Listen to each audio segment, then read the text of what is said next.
E agora falando sobre poluição de rios e lagos, poluição da água. Imagens como essa, todo mundo já deve ter visto.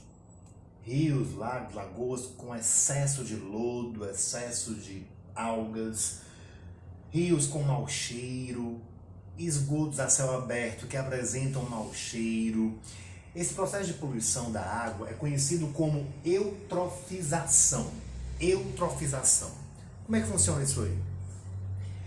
Quando você joga matéria orgânica na água, quando você joga lixo na água, restos de alimento, matéria orgânica, o que vai acontecer? Nós vamos observar ali uma proliferação de bactérias decompositoras, de bactérias que vão se alimentar daquele lixo e através dessa alimentação elas vão liberar sais minerais na água. Vão liberar sais de nitrogênio, né? Compostos de nitrogênio, de potássio, de fósforo. Então você aumenta os níveis de nitrogênio, potássio e fósforo naquela água. Isso vai fazer com que haja uma proliferação de algas, uma proliferação de algas que são seres que precisam de água, luz e sais minerais. Água já tem lá, luz também tem. Está faltando só um incremento de sais minerais que você acabou de dar quando você jogou lixo orgânico. Aquele lixo orgânico foi decomposto por bactérias e essa decomposição liberou nitrogênio, fósforo, enxofre e isso vai acabar alimentando as algas. Daí resulta uma proliferação das algas. Essas algas crescem tanto de população que elas vão competir entre elas mesmas pela luz. E acaba que muitas delas morrem. Tá? A mortalidade dessas algas vai alimentar bactérias. Então a gente vai ter aí uma proliferação agora de bactérias aeróbias, de bactérias que se alimentam dos restos de algas, das algas mortas, e tá? Para isso elas utilizam o oxigênio da água. A quantidade de bactérias aumenta muito rapidamente. A população de bactérias aumenta muito rapidamente porque tem muita alga morta. Além de poder ter ainda restos de comida. O esgoto que pode estar sendo jogado ali ainda, que vai fazer proliferar ainda mais essas bactérias. Elas vão respirar tanto oxigênio, porque a população delas é tão grande, que começa a reduzir, começa a haver a redução na concentração de oxigênio disponível. Resultado disso? Falta oxigênio para os seres que habitam a lagoa, aquele lago. Então, os peixes, os crustáceos e outros seres vivos que estejam ali, caramujos, começam a morrer sem oxigênio.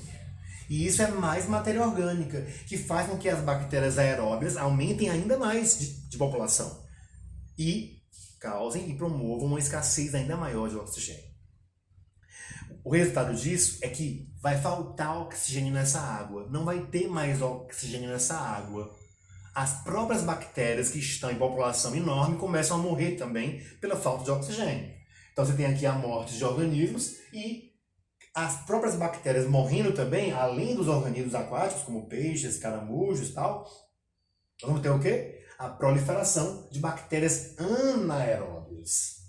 E essas bactérias anaeróbias são as responsáveis pela liberação de gases mal cheirosos, de gases de enxofre, por exemplo, aquele gás que dá o cheiro de ovo podre, que dá o cheiro de coisa podre. Né? Nós somos super sensíveis a esse cheiro de coisa podre. A evolução nos preparou para isso, para que a gente evite a ingestão desse tipo de alimento que nos causaria mal por estar repleto de bactérias ali. Então, evolutivamente, nós temos uma reação de aversão, né, a esses cheiros que digam coisa podre. Né? A gente tem essa coisa já da evolução carregando no nosso instinto animal de evitar o contato e a ingestão com esse tipo de produto. Então, ao final, nós vamos ter ali a proliferação de bactérias anaeróbias, aquelas que não respiram oxigênio, tá?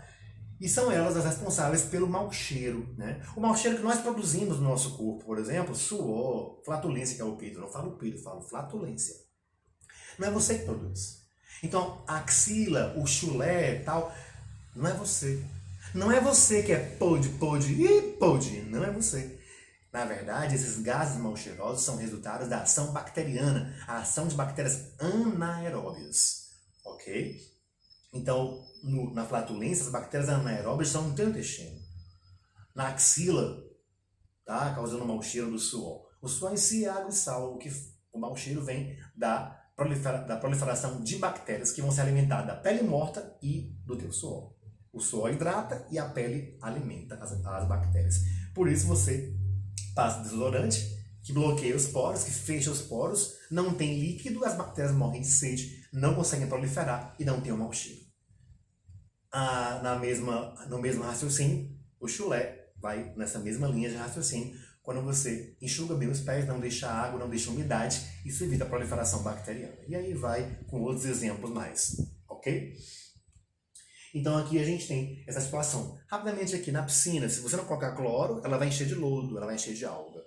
Então na piscina é um exemplo disso. O cloro ele é um agente que inibe a proliferação bacteriana e também de algas. Se você não põe cloro, com o tempo começa a haver proliferação de algas. Aí você abandona a piscina, com o tempo tem tanta alga que elas vão começar a morrer. Porque elas vão competir pela luz. E com o passar do tempo, você vai notar um mau cheiro naquela água. Porque as algas morrem, aí as bactérias aeróbias, as que respiram oxigênio, vão se alimentar daquela população de algas que morreu, vão aumentar muito em número e vai faltar oxigênio para as próprias bactérias, que começam a morrer também. A população de bactérias é tão grande que falta oxigênio para elas mesmas.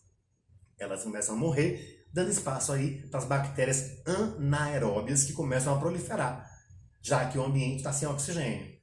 E essas bactérias anaeróbias causam mau cheiro.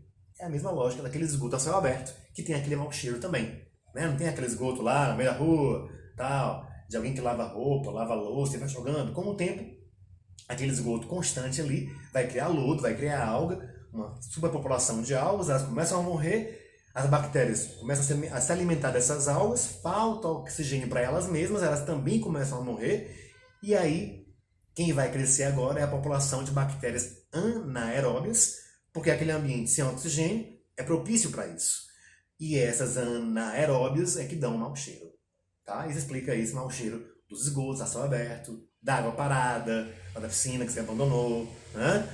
E enfim, de rios, né? O Rio Tietê já foi um exemplo disso, hoje já foi tratado, né? Já foi despoluído. Tá? Uma outra situação também que ocorre na água são as marés vermelhas. Tá? As marés vermelhas, embora tenham esse nome, ela tem a ver com um tipo de alga que não são as algas vermelhas, tá? São algas unicelulares, são algas microscópicas chamadas de dinoflagelados. Essas algas, em algumas circunstâncias, elas proliferam exageradamente, elas aumentam a população e liberam toxinas na água. Essas toxinas são, obviamente, né, tóxicas, né? São toxinas, elas são nocivas para os seres que habitam aquela região, para peixes, né, crustáceos, etc. Então a gente vai ter esse processo, muitas vezes esse processo se deve à questão da eutrofização. O acúmulo de nutrientes, o excesso de nutrientes faz as algas proliferarem. E esse excesso de algas acaba promovendo a liberação de toxinas na água que mata uma série de organismos, principalmente os peixes. Ok? Certo? Então é uma relação inclusive de amensalismo, já citamos numa outra aula sobre isso, quando uma espécie libera substâncias que inibem o desenvolvimento da outra espécie. Um outro caso também, eu acabei falando aqui, que tem a ver com a eutrofização, seria aquele caso da indústria que joga água quente. De repente uma indústria ela usa a água para resfriar suas máquinas, de repente, e joga água no rio, no lago, na lagoa, certo? Sobretudo na lagoa, que é aquela água parada ali, né? Ah, mas ela está jogando só água. A água não faz mal, a água não é poluída, mas é água quente. Por ser água quente, o que acontece? Você aumenta a temperatura da água do rio, a água, numa temperatura maior, dissolve menos oxigênio, porque a solubilidade dos gases nos líquidos, tá? Ela diminui à medida que aumenta a temperatura do líquido, ou seja, se a água aquece, ali vai ter menos oxigênio, certo? Se por um lado a solubilidade dos sólidos melhora com o aquecimento, a dos gases diminui. Como assim? É mais fácil dissolver o leite em pó na água quente que na água gelada. Porque a solubilidade de sólidos melhora né, à medida que a temperatura da água aumenta. Mas a solubilidade dos gases diminui. Coca-Cola quente, quando você... Quente não, temperatura ambiente, né? Coca-Cola que não está gelada, assim que você abre, tá um monte de gás, o gás vai embora. Porque a solubilidade do gás diminui quando o líquido está a uma temperatura menor. E a solubilidade, certo? Diminui não. Temperatura menor aumenta, né? Temperatura maior, a solubilidade do gás diminui. Então, Coca-Cola que a gente chama de quente é aquela que está na temperatura ambiente. Você abriu, o gás vai embora. Mas enfim, retomando. Se uma indústria joga água, só água pura, água limpa na lagoa, se essa água estiver quente, isso é poluição. Porque essa água quente vai diminuir a quantidade de oxigênio dissolvido e ainda vai aumentar o metabolismo dos peixes. Uma vez que a maioria dos seres vivos acelera a respiração, a produção de proteína, o metabolismo, o funcionamento acelera com a temperatura. Nós somos exceção. Nós mamíferos e as aves também são exceções. A gente não acelera no calor. Você pode até não gostar do calor, sentir mal, sufocado e tal, mas o teu corpo não funciona mais rápido no calor. Por isso, sauna não emagrece. Mas outros animais, a maioria dos outros, e seres vivos em geral, inclusive, tirando aí aves e mamíferos, quando a temperatura aumenta, o metabolismo, o funcionamento desse organismo também acelera, também aumenta. Então pense lá, o peixe numa água que foi aquecida tem menos oxigênio para ele respirar e ele está mais ativo, ele está precisando de mais oxigênio. Então pode ocorrer uma mortandade de peixes que vai também gerar um processo de eutrofização, porque você aumenta ali a quantidade de matéria orgânica que vai ser decomposta por bactérias. Ao ser decomposta, libera nitrogênio, fósforo, enxofre, e esse aumento acaba proliferando alga e gerando todo esse ciclo aqui, que é o ciclo da eutrofização. Ok? E isso são dois fatores importantes aí na poluição das águas. Poluição do solo, gente, a gente tem aí a atividade agrícola, a atividade mineradora, a atividade urbana que geram essa poluição. Tá? Na agrícola, o uso de fertilizantes, agrotóxicos, né, de venenos que acabam contaminando o solo e também podem gerar esse processo de eutrofização. A urbana, tá? Onde nós temos aí resíduos, né, lixo que são jogados, acabam poluindo, mau cheiro, metais pesados, né, lixo eletrônico. E a atividade mineradora que também libera no solo substâncias tóxicas. Ok? O aterro sanitário é um dos destinos dos lixos que a gente pode ter, né? Nós tínhamos, assim, há alguns anos aqui, um lixão mesmo, né? Um lixão. E o lixão é jogar lá o lixo ali a céu aberto, que é péssimo, né? Aquilo polui o ar, aquilo é visualmente, né, e socialmente falando, é uma tragédia de fato. Aí nós temos outras opções, né? O aterro sanitário, ele é um problema, porque se você joga lá esse lixo acumulado e não tem nenhum preparo no solo, acaba que aqueles poluentes, aquele líquido que é o chorume, que é produzido, acaba chegando ao lençol freático e contaminando os lençóis freáticos, contaminando a água subterrânea. Isso não é uma saída, não é uma solução ideal para o lixo. Né? Incinerar também, alguns tipos de lixo têm que ser incinerados, mas incinerar também não é uma saída interessante, gera muitos gases tóxicos. Né? Embora alguns tipos de lixo tendem a ter esse destino ideal, porque eles podem estar contaminados, lixo hospitalar, por exemplo, né? Alguns tipos. Certo? Agora, o que você pode fazer com o aterro sanitário é você conseguir obter a partir desse aterro o biogás. Né? É você fazer um processo aí de biodigestão, que seria o quê? O apodrecimento, a decomposição do lixo, pelas bactérias anaeróbias, esse processo gera gases que podem ser usados como combustível, que seria o biogás, o gás natural, uma espécie de gás natural, né? Não do petróleo, ali o gás natural do carro ele vem do petróleo, mas aqui é um processo onde você tem a decomposição do lixo, que pode gerar um gás, e esse gás pode ser usado para abastecer uma termoelétrica, por exemplo, para gerar energia elétrica, portanto. É possível obter do lixo energia. Tá? E aí seria uma forma de diminuir esse impacto ambiental do lixo.